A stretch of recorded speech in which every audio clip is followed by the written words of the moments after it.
All right, so what I'm talking about now is sort of how to answer and implicate things. So people generally did very good in sort of their first speech, is sort of like creating the story of why to be voted for or why the opposition to be voted for. The one thing that I think universally that people could do better on is impacting out their harms. So everyone had a certain number of harms. Most people talked about obesity in their first speech and explained why sugary drinks would cause obesity. But not everyone explained why obesity is really a big impact that I should care about, or the judge should care about. Some people will be like, obesity causes diabetes. Who cares? What's so bad with diabetes? Right? The actual terminal impact will be the number of people who are dying, or the healthcare costs that are distracting from costs that could help the economy in some other way. How does diabetes do something negative? It keeps people out of work so they can't become more innovative, which holds back the economy or holds back technological development. Healthcare costs means that people are paying for things like healthcare opposed to consumer spending in other areas. People dying is never a good thing. But if you're just like, obesity causes this disease, you have to at some point, on the opposition side, most people are like, mention free speech or school funding. You have to weigh your obesity impact versus things like free speech. If 200,000 people are dying every year because of sugary drinks, that is something that you could directly compare to the nebulous impact of freedom. And so that way you have something tangible. If you're just like, oh, people become obese and they're like loss of freedom, and one of the freedoms people should have is the choice to be able to be obese if they want to be, just being like, well, they're going to get fat, isn't really much of an answer to that argument unless you explain the impact to it, right? And so this is one of the things that why a lot of judges, and in the disclosures that I wrote at the end, judges are saying like, I'm not really sure which way to vote. People aren't explaining to me the impacts or terms of which way is better or whatnot. And so you have to do comparative impact analysis. So people in your last speech, you should say things like, even if they win that this is a violation of freedom, the more important impact is X number of people dying every day or every year. Or the flip side, even if people are dying every year, they're dying based upon them making their own free choices, and it's important for people to choose to live their lives the way they want to live them, because that's the only thing that gives life meaning. If you lived in an environment where you could live for 200 years, but you couldn't make any choices for yourself, you were just sort of kept in a cage and fed things through a tube, that's not much of a life, right? And so like the ability to live free, even if it decreases your life expectancy, could be more important than just being alive.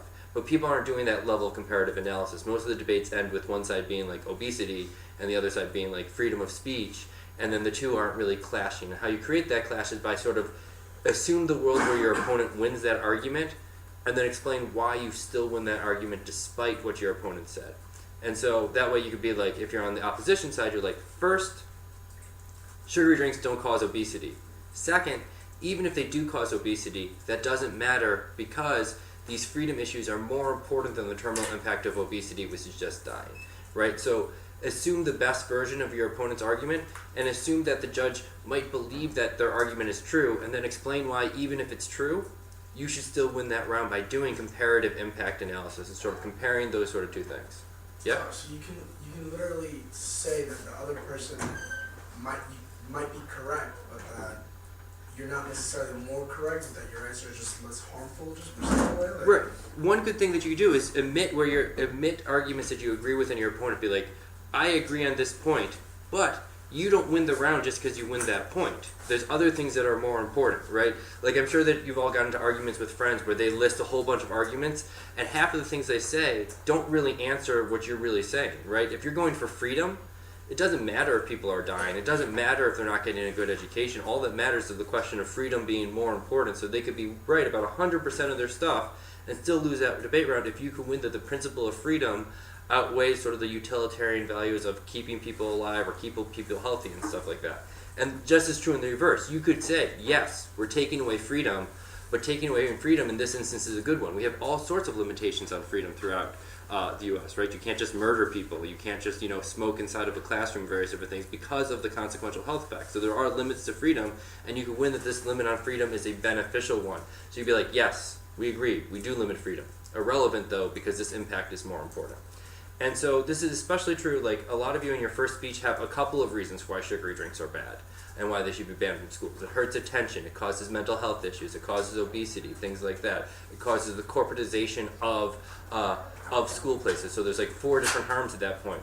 but then your opponent's like, it doesn't cause obesity, it doesn't cause, mental health, and you could be like, fine, we'll agree, it doesn't cause mental health or obesity. The only argument that we need to win this debate is corporatizing schools is bad and sells out education to corporations, and then win that as your big argument. And so, right, because your first speech is on the proposition side, you have more time than your final speech, which is only 2 minutes, so you can't answer everything they're saying. And so if your opponent gets caught up on one of your points, agree with them. Be like, sure, they convinced me that in the 3 minutes that they talked to my 30 seconds that they're right on this issue. However, what they didn't answer was this other argument that I'm talking about, and this argument is now more important than everything else that's going on, right? So remember when I was talking earlier about strategy, like in football or chess, you have many different players and many different pieces, but at the end, you only need a couple to connect in order to checkmate your opponent or score points. And so you should conceive of your arguments in similar ways. You start off with a bunch of them, and you can concede that some of them don't matter anymore by the end of it.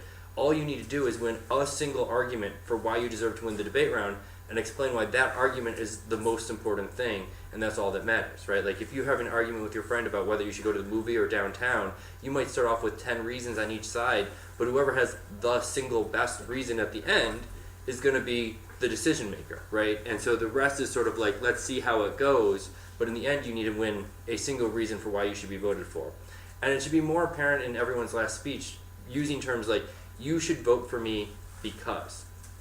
Universally, the problem that ended up happening was that people would get responsive to their opponents and forget their own argument. So they would just answer and get into all these intricacies of where their opponent's evidence is saying not what they say it says, where it's saying the opposite and stuff like that. And that's really good in terms of being responding to your opponent. But if you don't go back to then your own argument, explain why that argument wins you the round, you still don't win the round, right? And this is true a lot of times for people on the opposition side, is that the strategy was based upon sugary drinks don't cause obesity. Sugary drinks don't cause students to lose attention. Even if that's probably true, it's not a reason to why not go ahead and try and ban sugary drinks from schools, right? It's just reasons for why the affirmative might not be correct. So on the opposition side, you need to have an argument for why they should be sold in schools, not just reasons for why the affirmative harms might not be correct, right? And so there are a couple of different ways that you could weigh impacts against one another. The first thing that you could do is weigh the magnitude, and that's the size of the impact. How big is the impact that you're talking about? How many people die every year as a result of obesity? How many people are going to lose their education as a result of corporations not being able to give those contracts to schools, right? What is the impact? What's the size? If you're doing things like freedom, right, that impact is potentially infinite because it's potentially more important than being alive, right? I'm sure you've heard the saying that, I'd rather die standing up than live on my knees, right? That there's a principle that being free, that there are things that are more important than just being alive. And so if you win that freedom of choice is more important than being alive, that's a really big magnitude because it's more important than life itself. At the same time, most people think that being alive is a prerequisite to being free, right? Because you have to be alive to be able to be free. So if you die as a result of obesity, you have no freedom because you're dead. And that's also a really big impact. But you have to be able to weigh those things in the magnitude in relation to things. The other thing that you can do is probability. Right? And this is where a lot of you are focusing on, it's a probability. So when you say things like obesity or sugary drinks don't cause obesity, or stopping selling sugar drinks in schools won't cause people to stop consuming it, that's decreasing the probability of the proposition's impacts, right? So it's probably not going to cause obesity. It's probably not going to solve the problems, right? And so that's good because it decreases the chances of that magnitude. And a lot of times impacts are sort of like in a math equation, magnitude times probability. How likely is this impact to happen and how big is it as a result of it? And so you need to compare those two things against each other. If you ban sugary drinks from schools, you have a 100% chance of hurting freedom. If you keep sugary drinks in schools, there is a 50% chance of it causing obesity, which kill 200,000 people per year. Right now, what's a bigger impact in this round? And then that's something that you could debate about by doing that. And I picked the numbers 50% and 200,000 just randomly, but because you're not going to be able to quantify exactly how much it is. But debate is a combination of decreasing the probability of the other people's likelihoods of their impact and then at the same time weighing the magnitude of your own. If all you do is attack the probability of the affirmative and never explain why it's a bad idea, you can't win the round, because even if the probability of their impacts are 0.0001%, if that's the only reason to vote away, the judges will still vote for the proposition, because why not give it a try, right? So you need to create reasons for why it's a bad idea to do it, and then leverage that against the arguments that you're talking about. And the other thing that you can do is compare time frames. How quick are these impacts going to happen, right? So like when people are like, sugary drinks hurt education, that's something that's happening immediately, right? So if students are drinking sugary drinks, they're not paying attention in schools. If they're not paying attention in schools, it doesn't matter how much funding schools get from having Coca-Cola machines in there, because all that education money is being wasted because kids can't digest that information because they're not paying attention as a result of sugary drinks. Because the time frame to the impact of consuming sugary drinks is immediate, no education. Whereas the time frame for the money to create education means that students have to be in those classes, learn the information, internalize the information, and then implement that education. And if the impact of you can't pay attention to class happens first, which it does, then that short circuits the negative's ability to weigh any of that school funding causing things like that, right? So you weigh you sequence events as well, right? And again, there's no definitive way to say what's more important. If there's a 100% probability of 200,000 people dying 20 years from now versus a 5% probability of another impact that's going to happen immediately, what's more important, this long-term effect or short-term effect? Also, when you're talking about obesity, right, like kids who consume sugary drinks now to become obese by the time that they're adults and die has a longer time frame to it than some of the immediate effects, right? Like school money from Coca-Cola could fund things like gym programs immediately to counteract the negative effects of sugary drinks, right? So then there's a time frame where something could stop the kids from getting obese and dying and getting diabetes, even if they're consuming sugary drinks, if something else, another impact exists prior to it, such as education dollars into like physical education programming or something like that. And so that's a time frame question, right? And so these are sort of the three ways that you could weigh your impact versus the other team's impacts. And so you're all doing really good at pointing out harms, that what's good, what's bad that's being caused, but getting to the terminal impact, why those things are actually good or bad, are sort of taken for granted. So some people talked about inequality within school systems as a result of this. But no one talked about why is inequality more important than issues of freedom or funding. Like, why is inequality a big impact? Why is obesity a big impact? Why is education important, right? And you need to warrant out why those things are important to explain why you deserve to win the debate round in light of the things the other team has said. Does that make sense to everybody? Is there questions on weighing impacts? All right. So the other, yep.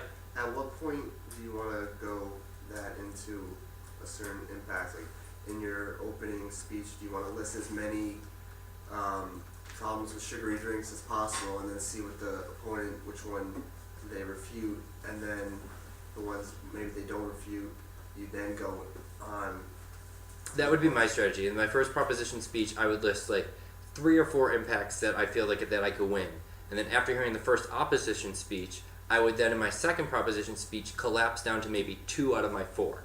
And then in my last speech, I would collapse down to 1, right? Because I only have 2 minutes. So in that 2 minutes, I want to connect with the judge and be like, this is the reason why you're voting for me. It doesn't matter if they've answered these 3 other harms, because this one harm I'm going for is the biggest. And so that way you have it. But I wouldn't just throw in a 4th or 5th reason just to try and have one. I'd make sure that every reason is one that you think you could potentially win on if the other team screws it up. But when you do that, there's also a risk of some people being like, well, I said all these things, I feel like I have to defend all of these things, right? But if somebody's really answering your obesity argument, just agree. Be like, fine, won't solve obesity. Mental health is really the only thing I need to be able to win this debate round, right? And so you have to be able to sort of swallow your pride and realize that because you don't have the time to win everything, pick what you want to win and then collapse down. If you can't do something like that and agree with your opponent, then it's probably better to start with one argument that you flesh out in its entirety, so that way you only have one thing to defend, and that way you don't have to necessarily do strategic thinking in regards of which arguments are you ahead on or behind on. But if you start with a bigger diversity, it gives you more options to go for at the end, right? So that would be generally my suggestion. Other questions on that? And so your last speech should be heavily about these things.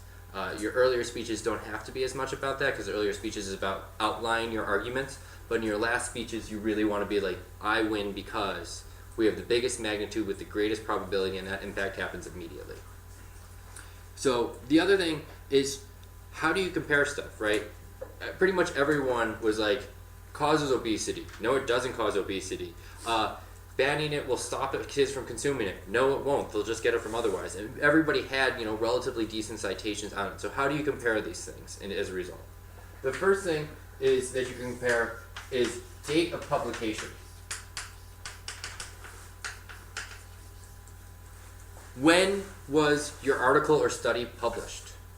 An article that's talking about how sugary drinks cause or doesn't cause obesity from 10 years ago is probably old science that is not as true as an article that was published, a day ago, right? So in a lot of situations, the recency of evidence can make a difference, and you should check the publication date, and you could tell the judge their evidence is from old dated evidence that is no longer relevant.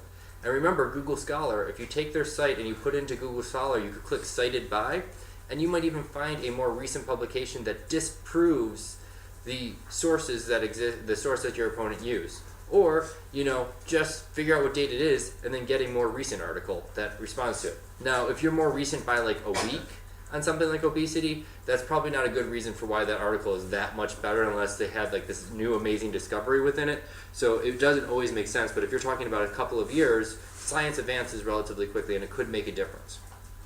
The other thing that you could do is qualifications. What's the qualifications of your source? And some of you talk about it. Some of you point out that people just cited a random blog entry that was an opinion piece. But then a lot of people don't compare different medical journals, right? The Harvard Medical Journal, how does that compare to a WebMD site, right? How does it compare to have like the National Institute of Mental Health saying it versus, a single psychologist saying that, sugary drinks will cause psychological issues or wouldn't, right? And so compare the quality of your source versus other source and be like, you should prefer our source because it comes from a peer-reviewed journal that talks about the ways that the disagreements, and it concludes that despite all this evidence to the contrary, that this is actually the correct conclusion. Our evidence is more qualified because it comes from a collective or a unbiased think tank, right? If the evidence is being cited that says it doesn't cause obesity is being funded by a scientific group that's paid by Coca-Cola or Pepsi, and they do fund these sort of organizations, right? That's a biased source that's not going to make a lot, doesn't make sense. Or if you get a source that's just from a clearly just like, more hippie granola type place that's going to be biased against things like sugary drinks or corporations, that's a reason for why that might be a biased source. Governments are not necessarily unbiased, but theoretically they are, and so you can make a reason for why that, if the FDA has made a statement that should be prioritized, or why a professor in an academy might be prioritized because they don't have a financial incentive to come out one way or the other. Their ability is to just be able to objectively determine things. So there's no right or wrong way to say what's more qualified than anything else, but debating about the qualifications of sources is another thing that you do, comparing why your sources are better than the opponent's sources. And the third thing that you're able to do is warrants. And this is what I think, when people did respond to each other's evidence, this is what you all did the best on, is comparing warrants within the evidence. And so a lot of people would go to their opponent's source and be like, it actually concludes the other way, and here's the warrant for why it does. That's very high level in terms of being able to actually deal with the responsiveness of the arguments. Or people will point out, this is just an opinion piece with no argument for why this is true, right? And so a claim is a statement that sugary drinks causes obesity is a claim. The warrant would be the reason for why that statement is true. And some articles that you all are citing doesn't have warrants and just have claims. And if that's true, it's nothing that you're able to debate. And so if your evidence has warrants, you should tell the judge, prefer our evidence because it's well warranted, not just because it's qualified or more recent, but it's the only evidence that's actually making arguments opposed to just sort of asserting something, right? So looking at the warrants is another way that you'd be able to compare evidence. And I would do a lot of this evidence comparison stuff sort of in the middle portion of the debate. So at sort of the start of your second opposition speech or in your second proposition speech, because that's where a lot of the evidence comparison happens.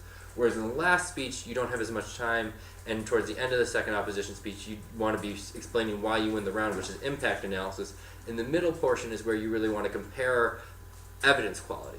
And it's okay in that middle portion to reference another piece of evidence, right? If like the obesity question is hotly contested and they're attacking the piece of evidence you have, you can be like, even if you don't buy this source, here's another one that confirms what I was saying as well, and this source is still a good one. So you could throw in additional pieces of evidence to back up what you're saying and additional citations, but responding based upon this is a good way to go about doing things. All right, does that make sense to people? Is there questions on evidence comparison? Okay. The other thing that people did a lot was counterplans, or they didn't necessarily always label it as a counterplan, but would say a sentence along the lines of, there's other things that could be done, and then some sort of like flippant, here's a laundry list of things that could be done. It's good if you're going to run a counterplan to sort of formally propose what it is you're going to do. So remember the quiz, what is the steps of a counterplan? First you need a text. Clearly state what you're proposing to do instead of the propositions plan. We're going to fund healthy education initiatives, that was sort of the most popular one, to teach people how to make choices, right, opposed to just banning it. So that was probably the most popular counterplan that I saw in the class, right? So you clearly state that outright opposed to just sort of having it as like an offhand remark. And then the second thing that you do is you explain why it's mutually exclusive. Why could it not be done at the same time as banning drinks? Well, if students don't have the option to choose or not choose, that means that they don't get the chance to actually implement the education they're getting about healthy initiatives. If you teach them something, but then you never give them the opportunity to make the wrong choice, then they're not implementing that education and internalizing it. So it's better to give students that education and have their choice available, so that way they learn the agency to pass over it, opposed to just having it not be available, so that way when they go to college and suddenly it's available, they're like, oh, maybe soda's not as bad as what I've been educated for, and then start binge drinking soda. Right, and so this is something that, like, in terms of like alcohol consumption, other countries point out that America's style of saying just say no to drugs and alcohol is bad because it never gives students and children the ability to actually experiment with them in a controlled environment where they're learning about it. And so that way when Americans get to college, they're just like, frat parties, let's just go crazy and just binge drink, because they didn't learn responsible usage earlier on, where in Europe drinking ages are lower, and so kids learn how to drink responsibly before they're on their own, and so the education that requires alcohol to be available, so that way they can learn that, opposed to just sort of it not existing. And so that would be a reason why the education counterplan shouldn't be done at the same time as the ban, and that becomes a reason for why they shouldn't happen simultaneously. But Yeah. can't the affirmative argue that you can have both again at the same time? Like you can do the education and the ban. Yes, you can. And that's sort of the biggest reason for why a lot of people lost on that counterplan, is because they never said we could do them both. There's no reason why we can't provide that education and stop selling them in schools. And then students can still have the ability to implement that agency when they leave the school and go to like 7-Eleven or the gas station down the street, because the choices are still available and they still have the ability to interact with it, right? And so if somebody runs a counterplan, one of the first things you should figure out is how can we do these things together? And if you could do them together, then you don't lose the round, because it's not an opportunity cost to you. It's not a reason for why you're bad. It's just another idea that can be done simultaneously, right? And so when people have another idea, you should answer why that idea could be done simultaneously. Other people said that we should raise taxes on soda, right? Well, we could raise taxes and still not sell them in schools, and then that increased tax revenue when it gets sold at gas stations could be given to the schools, right? And so there's all different ways that you can figure out how these ideas can be done simultaneously. But if you're running a counterplan, you want to have a couple of reasons for why they can't be done at the same time. And so that example that I was giving was just a reason for why you could come up for why they couldn't happen simultaneously, and then you can have a debate about whether it is desirable or not. And the last thing you need to have in a counterplan is the net benefit. Why is the counterplan better than the propositions plan alone, right? So a lot of people who ran that education counterplan or the tax thing, they said the counterplan was good just because it would stop the obesity problem as well. Well, if it just does as good as the affirmative, that doesn't make it necessarily better than that affirmative team. You have to prove the counterplan is a better idea than the proposition. Otherwise, why not vote for the affirmative, right? So you have to prove this, not just the counterplan could solve equally as well, but that it could solve even better, or that it has a net benefit, such as if the drinks are still available in schools, then students don't lose that freedom of choice. So even if they could be done together, only the counterplan alone ensures students have that freedom and then give them the education to avoid obesity. So now the counterplan is a better option because it solves obesity and allows for freedom, whereas the proposition that just bans it destroys freedom and solves for obesity. So I'd rather no obesity and freedom than just no obesity, right? And so that way you could compare that, and that's why the counterplan is net beneficial or a better idea than the affirmative alone, right? And so those are some of the things that's not happening in your last speeches, is like, here's this other idea, it works just as well, but it should be, judge, you vote for me because this counterplan does everything the affirmative wants to solve for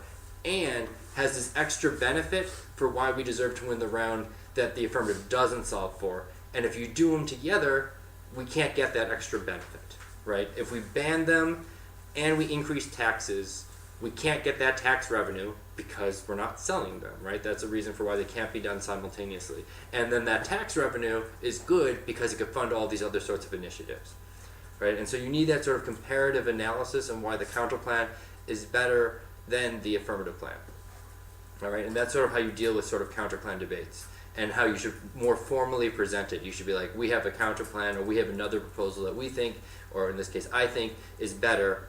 This is what we say we should do. This is how it should happen. This is why it's better, and this is why it can't be done at the same time, opposed to just like, here's a suggestion I have. Yeah? Do you have to back the plan with research, or can you just propose the plan and detail the steps? It is always better to have research, but I wouldn't say that you need it. And so that is something else that happened a lot in the debate. People would be like, they would say, you don't have evidence to support this claim, and then would leave it at that. But just because they don't have evidence doesn't mean it's wrong. It just means they don't have evidence, right? So you have to take the next step and explain why that argument is wrong, or present evidence for why that argument is wrong. If you're not doing that, then it's like, why not just go ahead and still give it a try because the argument's there. So it's better if you could back your stuff up with research, but if you don't have research, you shouldn't be afraid of still making your point because you're still smart people, so you can still utilize the arguments that are in your head to be able to back that up. But, in terms of education initiatives in healthy eating, you could probably find a source that says education is more successful than not just banning substances, right? And then that could be the one piece of evidence you read on that counterplan, and then the rest is just sort of your own explanations of it. All right? Questions on sort of answering the counterplan and things like that? And so, in regards to like procedural arguments that some of you used as well, right? Again, if someone does something that's unfair, go over the time limits, or cites something verbally but doesn't provide a actual citation for it. Things like that, things that make the debate unfair or bad for education. Remember again, that first lecture, what are the steps of a procedural argument? Interpretation. I believe that if you're going to reference a piece of evidence, you need to provide a cite so that way I could check that piece of evidence. Violation. Well, they provided 4 different sources that I could look up. The source that they use the most, they don't actually provide me a way to check that out. This is bad for the debate because it means that I don't know if it actually concludes the way that it should. You can't check it out to figure out what the quality of it is or when it's be able to do that, which means I'm at a competitive disadvantage because I can't answer your evidence, and educationally we're all hurt because we can't actually evaluate the quality of your sources. This means that they should lose, the voter, because if you've hurt the educational value or the fairness of the debate round shouldn't have taken place because you're wasting everyone's time because it's not educational, and if it's not educational, why are we doing it? And it's unfair, which means that you should lose essentially for cheating, right? And so that would be a full argument versus just being like, they don't provide a source, and I think this makes it hard for me to debate, and they should provide a source, and and if you just sort of say these things, judges don't know what should I do with this argument or why is this argument important. So you need to get to that last reason. Why should they lose the round because of it? Because instead of losing the round, maybe the judge should just disregard the arguments that don't have that source instead, right? It doesn't have to be they lose, but it could be like, judge, you should not pay attention to the first 2 minutes of their speech that's based upon evidence that I can't find because they don't provide that source, right? So it doesn't necessarily mean that they have to lose the round. Same thing with people who go over their time limit. You could structure it being like, this is unfair and they should lose the round, or you could tell the judge, you shouldn't pay attention to anything after this time mark, because that's what the rules stipulate, right? So it's a matter of, again, sort of fleshing out the entirety of your argument and why it's worth voting on. Why should you win the round because of it? And if you don't think you should win the round because of it, what should the judge do with it? So if you're just sort of throwing out FYIs of what they've done as being unfair, you're not going to win any of those arguments to get you to win the round. It's just wasting your speaking time. So if you're going to do it, make sure you tell the judge what happens if you win that argument. In the same way that you tell the judge, if we're right about obesity, you vote for us because this is why obesity is bad and you impact that. If we're right that education and fairness can only happen when if the sites are provided, when they don't do that, you should lose a round in order to send a signal and a statement saying that people need to do this in order to make sure the debates remain good, because if people know that others are losing for not doing it, people will stop doing that because they want to win debate rounds, right? So you need to sort of give that impact for what someone should do with an argument when you win that argument, okay? And this is true also with disads and counterplans. They were a little bit less popular in terms of this resolution. The only disad that was really run was that school funding would be lost because of corporate contracts, and most people did a decent job of impacting how school funding is able to provide certain forms of education campaigns, and so that's impacted out uniqueness, link, impact. Right now schools are getting money. You stop schools from getting money because they can't have those contracts. Without money, these certain programs won't be able to be funded. But on the proposition side, to not lose on that, you only have to disprove one of those steps. So if you could prove that schools are mismanaging that funds that they get from Coca-Cola and are just putting into the pockets of principals or administrators opposed to education, it doesn't matter if schools lose those contracts because the money isn't going to actually help education. So in that case, the loss of money has no impact. Or if you could prove that schools could get money from other contracts, then it doesn't matter if you lose these forms of contracts because other ways will be able to fill in. So you only have to essentially take out one level of their argument in order for you to not lose on that argument. Overwhelmingly, oppositions got caught up on the obesity claim and would just sort of spend a lot of time sort of just saying, no, it won't cause obesity, no, it's unlikely it'll stop consumption and things like that. Those are all defensive arguments that decrease the probability of their impact, and if that's the majority of your argumentation, you're not coming up with reasons for why the affirmative should actually be negated. You're just coming up with reasons for why they might not be correct, right? And so you need to prove not that the other team is just probably incorrect, but a reason for why it's not desirable to do what they're saying. Why essentially the opposite, the stronger side. So remember last week I talked about defense and offense. You need both to win any sort of sporting event, and you need to win both in any sort of debate event. You need to prove both that what your opponent is saying is probably incorrect, but more important to that, why even if they are correct, you should still win the debate round, right? And even if statements are like gold, you always want to be like, they're wrong, even if they're not wrong, we still win because. And the we still win because portion, that's generally your offensive reason because it's a reason for why you win the debate, whereas your they're wrong argument is more like they shouldn't win on this argument. And so you need to do both.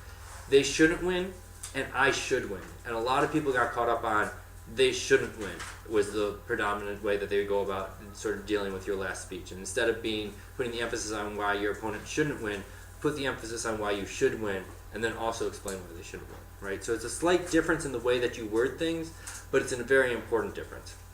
And when approaching debate rounds, you should always approach them as if the judge entirely disagrees with everything that you say. And this is also true when you write academic papers. Assume that your reader disagrees with you, and then convince them that you're correct. If you assume that the reader or the judge is on the same page as you, you're not going to push yourself to go that next step to explain why what you're saying is right and why you should win. So always push yourself for, this is true because, this is why you vote for me because, and don't be afraid for saying outright, vote for me because of this argument. Vote against them because of this argument, opposed to just sort of talking. All right.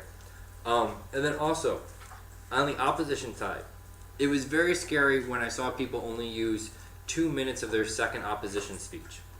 Right? You only have 2 speeches on the opposition side. And the benefit you get when you're on the opposition side is your time. They only have 2 minutes to respond to your last speech. If you've only used 2 minutes of your last speech on your opposition side, it's super easy for the affirmative to win that round every single time because they have the closing speech and they now have the same amount of time for you to make that. And so it's far more important for the opposition to use 100% of their time than say the proposition, because the proposition benefit comes from having 3 speeches to 2 speeches, and the opposition's benefit comes from having that extra time, and especially that second opposition speech. If you don't use 100% of that time, it makes it very easy for the proposition to be able to win because of the first and last speech. So utilize all your time so that way you can sort of implicate out to the fullest extent. All right, is there questions on any of this? Yep. So for our proposition speech tonight, would you advise us to use the same things that we used last week, just for tonight? I would say refine it a little bit, right? Take the things that work the best, use again. And so if your opponent pointed out that your article actually concludes the opposite way, don't read that article, find another article, right? I would also say that most people's proposition speeches only had one harm, and most people's harm was obesity, right? And that's what most of the debates centered around, right? So having something else in there would be beneficial because people aren't necessarily ready to debate that at this point because this just took place last week. That doesn't mean you have to eliminate obesity entirely, but that could be minimized, and then you could play up some of the other effects of it, whether it be attention within schools or the corporatization of schools or whatever else. But if you include at least a second avenue, that gives you 2 options to be able to go about doing it. And if you're going to stick with just obesity, the magnitude is the thing that's overwhelmingly missing in speech after speech. And in a lot of the rounds that I put it, it's like I put something along the lines of like, why is obesity bad? Why is inequality bad, right? And I can come up with plenty of reasons for why it's bad. So when I say these things, don't believe that I don't think they're bad, right? You just have to explain it in your speech is what I'm trying to get across, is why do these things matter? And so you need to sort of do that. So if you're missing that, I would add that portion in there. Yeah? Is it better to put the most important argument in the beginning of the video or at the end of the speech? In your first video, in your first arguments, I like to have the best arguments in the middle. And the reason why is because people generally get caught up answering the first things you say and the last things you say and sort of disregard that middle portion. So in your first speech, you can sort of hide your best arguments. But in the last speech, the problem with that strategy is judges also pay attention most at the start and the end of speeches. So in your last speech, you want the first thing in the judge's head to be why you win the round, or the last thing in the judge's head to be why you win the round. If it's lost in the middle, they're going to be lost as well. So make sure in the last speech you would emphasize it very clearly. And I would normally start with my last speech, you will vote for me, or I win the round because, insert those reasons, and then go to the area of that debate and then win that debate. So that way when you win that debate, the judge knows why they're voting for you. And then go on to be like, and we don't lose on these other arguments that the opponent says. And then I would conclude the speech again with, even if you don't believe my reasons for why they're wrong, remember, we'll still win because of what I said at that start of the speech. So sort of, I win because, here's why I don't lose. Even if you don't believe that stuff, I still win. Remember the first things I said. Right? And so that way, the first and last things the judge hears in your last speech is why you win the round. And in the middle is your defense, where you're decreasing their probability, which is important, but not as important for the judge to remember, right? It's more important for the judge to remember why you win than why the other person might not be correct on some fact somewhere, right? That their evidence actually concludes the other way is a very good argument, but you may not win the debate round just because their article actually says it won't stop sugary drink consumption in its entirety. So why not give it a try? The real reason why you win the round is because of that school funding dissent or that freedom argument or, advertising dollars or anything along those lines. Okay? Anything else? Okay. So